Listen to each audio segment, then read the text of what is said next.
Amados irmãos e irmãs, neste sábado queremos nos colocar na presença de Nosso Senhor uma vez mais, garantindo esse tempo tão precioso do nosso dia, que devemos ter todos os dias, de escuta atenta à voz de Deus através da sua palavra, de diálogo com o Senhor a partir da sua palavra. O evangelho de hoje é o evangelho de Lucas, capítulo 18, versículos 9 a 14. Lucas 18, 9 a 14. Invoquemos o Espírito Santo, em nome do Pai, do Filho e do Espírito Santo. Amém. Vinde, Espírito Santo, enchei os corações dos vossos fiéis e acendei neles o fogo do vosso amor. Enviai o vosso Espírito e tudo será criado, e renovareis a face da terra. Oremos. Ó Deus, que instruístes os corações dos vossos fiéis com a luz do Espírito Santo, fazei que apreciemos retamente todas as coisas, segundo o mesmo Espírito, e gozemos sempre de sua consolação, por Cristo, Senhor nosso. Amém. O Senhor esteja convosco, Ele está no meio de nós. Proclamação do Evangelho de Jesus Cristo segundo Lucas. Glória a vós, Senhor. Naquele tempo, Jesus contou esta parábola para alguns que confiavam na sua própria justiça e desprezavam os outros. 2 homens subiram ao templo para rezar.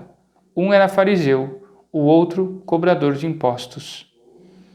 O fariseu de pé rezava assim em seu íntimo: Ó Deus, eu te agradeço porque não sou como os outros homens, ladrões, desonestos, adúlteros, nem como este cobrador de impostos.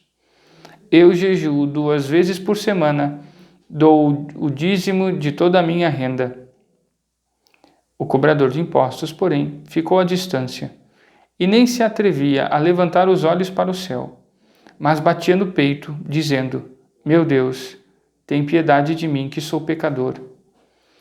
Eu vos digo, este último voltou para casa justificado, o outro não. Pois quem se eleva será humilhado, e quem se humilha será elevado. Palavra da salvação. Glória a vós, Senhor.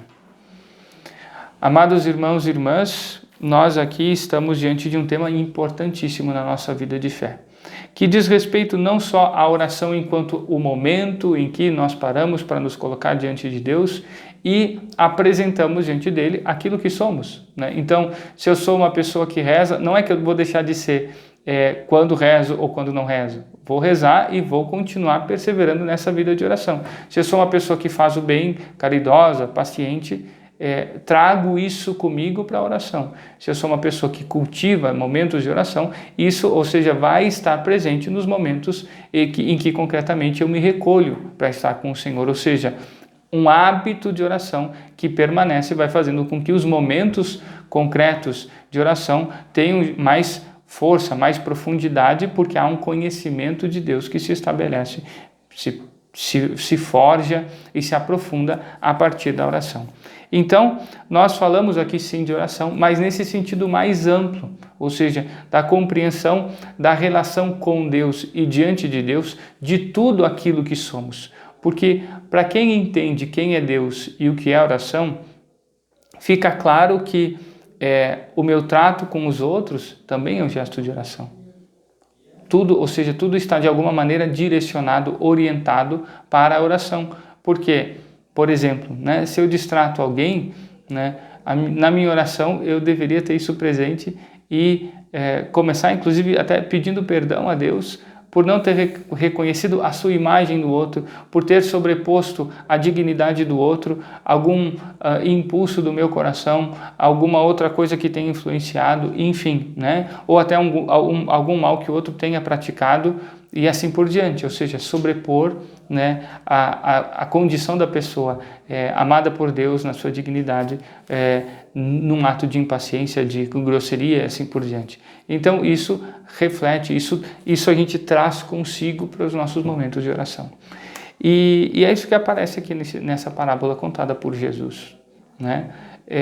Vejam só, no fariseu, atitudes corretas, vamos dizer assim, de não ser adúltero, de não ser desonesto, de não ser ladrão, ou seja, são algumas atitudes boas, mas não adianta ter algumas atitudes boas e as outras não corresponderem a essa mesma bondade, né? O farisaísmo, ou seja, a hipocrisia de uma oração centrada em si mesmo, né, também é um erro e às vezes é um pecado até maior do que outros, né? Então, aqui nós temos que ter um pouco cuidado de cuidar, cuidado de estarmos atentos a que não aconteça que nós julguemos os males e as dificuldades em medidas diferentes. Aquelas que me são mais pesadas, então eu relativizo. Vamos pegar um exemplo, a paciência, né? Então, eu posso tender a não considerar a paciência uma coisa tão séria e tão grave, porque, sei lá, isso me toma com frequência, né? Enquanto que outros pecados que talvez já estejam superados, que possam ser até muito graves, eu digo, não, isso aí tá tudo bem, então se alguém cai nisso é um grande pecador, mas se alguém cai na paciência, né, talvez não tanto. Então, atenção, né? Porque às vezes a impaciência pode levar a grandes faltas de caridade, né? E então, vamos tentar aqui entender algumas dessas ideias que estão aqui. Vejam que a palavra justiça em diferentes acepções aparece bastante, né? Cuidado para não praticar a própria justiça. Então, quando Jesus está falando disso, está se referindo ao fariseu que usa uma justiça meramente aparente. É a justiça de obras que não tem coerência, que não tem liga, vamos dizer. Porque, como lhes dizia, não adianta fazer bem algumas coisas, né? É necessário ter uma vida reta, uma vida de amor, uma vida de caridade, uma vida de virtude, uma vida de oração, né? Porque aquilo que for ruim, que não for combatido, que, lógico, nós temos as nossas fraquezas, isso pode comprometer as coisas boas que nós estejamos ou tenhamos conseguido fazer, né? Ou que estejamos fazendo. Então, a própria justiça aqui, nesse aspecto, é nesse sentido, ou seja, de não inventar uma justiça a partir das coisas boas, sem considerar as coisas ruins ou difíceis. E aqui entra um outro problema e até um pecado, que é o de justificar-nos. Ou seja, muitas vezes as pessoas acabam colocando, a gente, enfim, às vezes até sem se dar conta, colocando desculpas para os pecados que cometemos. Eu fui impaciente, mas é porque o fulano me tirou do sério. Então, ou seja, o fulano tenha te tirado do sério é o pecado dele, né? Mas, independente de se aquela situação te tirou do sério ou não, o problema da impaciência é meu, eu tenho que trabalhar isso comigo, né? Então, se a gente começa a justificar as nossas fraquezas e pecados, a gente está dizendo que a gente acaba podendo cometê-los, né? Que não tem problema, continua assim, porque no final das contas isso desculpa, né? E aí o que é impaciência não é tanta impaciência, o que é sensualidade daqui a pouco não tem tanto problema, pornografia, e assim a gente vai alargando, né? Cai no relativismo e qualquer coisa justifica uma vida de pecado, né? Então esse é o problema e é isso que Nosso Senhor está nos alertando. Depois, quando ele vem mais para o final aqui, diz, este último voltou para casa justificado, aí nós temos um outro aspecto, um outro sentido da questão da justificação, que é justamente aquela que se dá de uma maneira correta, quando são as próprias coisas boas, as próprias atitudes corretas, que por si mesmas constituem um mérito, né? Então, a humildade aqui, que é uma das virtudes essenciais da relação com Deus, que é evidente nas atitudes do cobrador de impostos, ela justamente serve para justificá-lo diante de Deus, né? Ou seja, ela é uma atitude por excelência para quem está e vive sempre diante de Deus. Então, isso tem que ficar bem claro para nós, né? Os méritos que nós podemos e precisamos ter diante de Deus são méritos que nos vêm, em primeiro lugar, da graça e, em segundo lugar, por uma atitude humilde, né? Ou seja, não de quem como que faz comércio com Deus. Eu fiz essa coisa boa, então agora o Senhor tem que me... Né? Aí não se dá uma justificação, ou seja, aí não há... Esse é o sentido mais profundo de justiça aqui, no sentido bíblico, de justiça no sentido de santidade, né? Não há uma santidade que se que se estabelece na vida, porque faltando, por exemplo, aqui a humildade, né? O humilde, ele não vai colocar os seus méritos diante de Deus, né? É Deus que vai reconhecê-los como tais, né? E, por fim, mais uma coisa que eu acho que não poderia deixar passar. Um cuidado que nós precisamos ter. Muitas vezes a gente faz a nossa oração,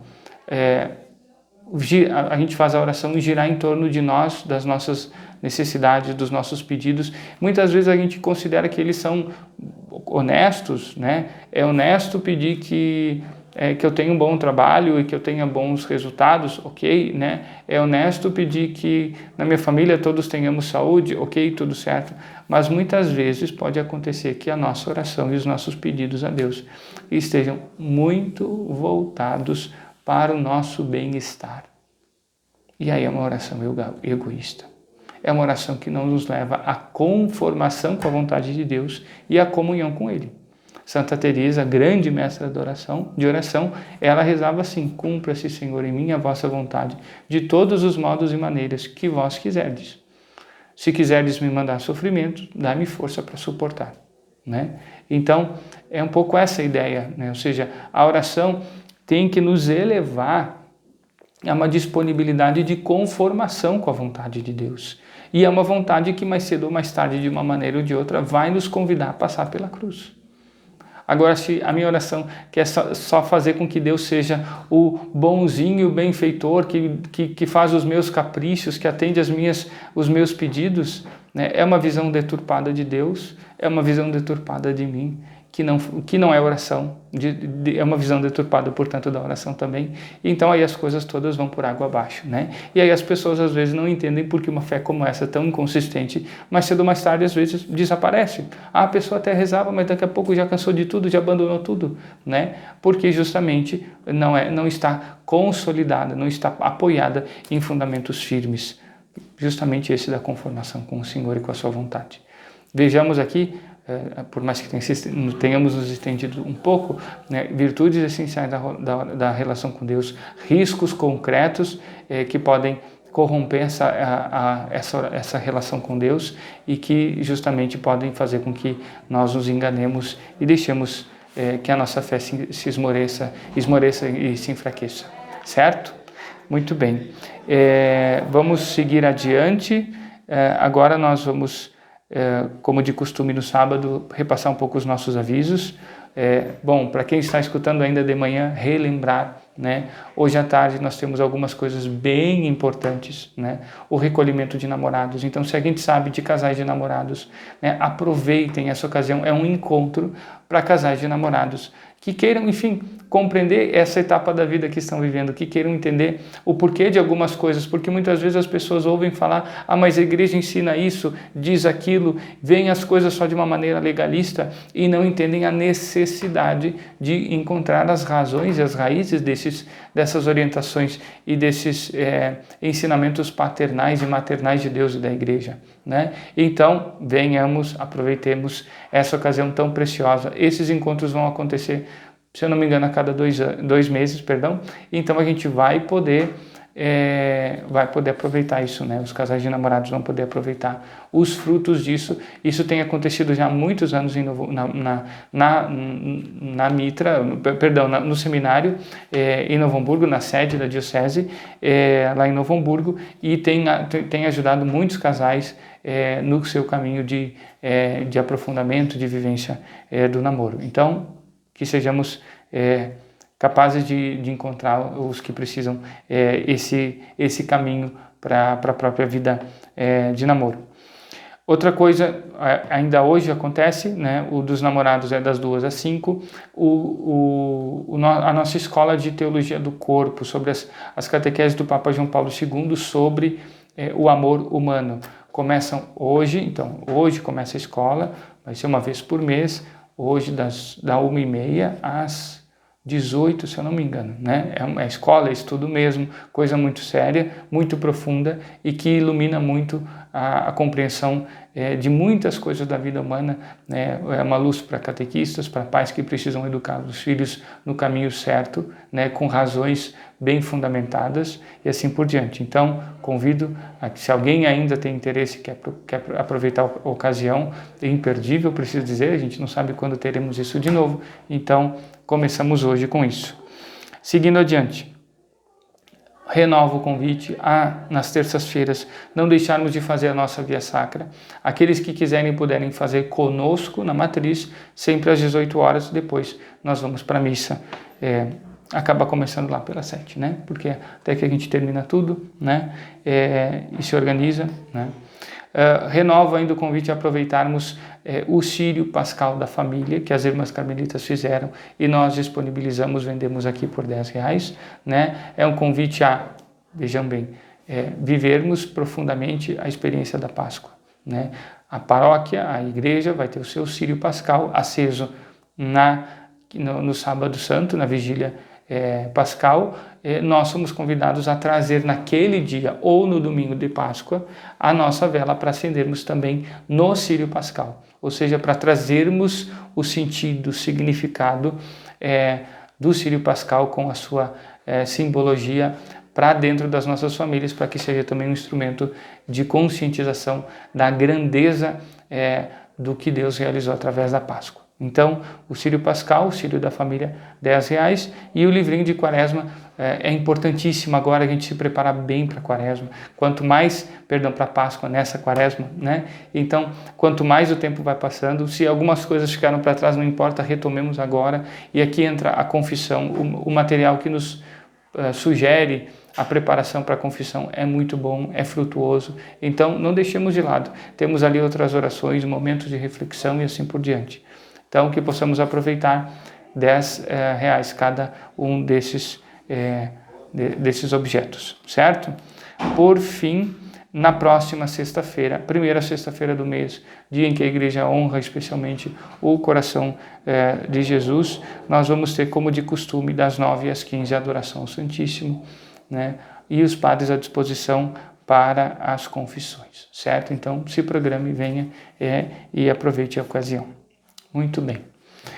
Quero concluir então, como de costume também, fazendo a nossa oração de modo muito especial por aqueles nossos irmãos e irmãs que nos alegram com o dom de sua vida hoje, que celebram seu aniversário ou que também celebram a sua vida matrimonial, aqueles que então neste dia casaram, estão fazendo aniversário de matrimônio. Todos vocês queremos colocar nas mãos amorosas da Virgem Maria e confiar a sua materna intercessão. Ave Maria, cheia de graça, o Senhor é convosco, bendita sois vós entre as mulheres, e bendito é o fruto do vosso ventre, Jesus. Santa Maria, Mãe de Deus, rogai por nós, pecadores, agora e na hora de nossa morte. Amém. O Senhor esteja convosco, Ele está no meio de nós. Pela poderosa intercessão da Virgem Santíssima, nossa Mãe, de São José, seu esposo, e de São Pedro, nosso padroeiro, abençoe-vos Deus Todo-Poderoso, Pai, Filho e Espírito Santo. Amém. Tenham todos um abençoado final de semana. Zelemos pela participação na missa no dia do Senhor, para que consagremos nossa vida, né, a Ele e para que nós possamos então estar mergulhados na realidade do seu amor, com a abundância de graças que nos vem do seu sacrifício e da comunhão eucarística. Fiquem todos com Deus.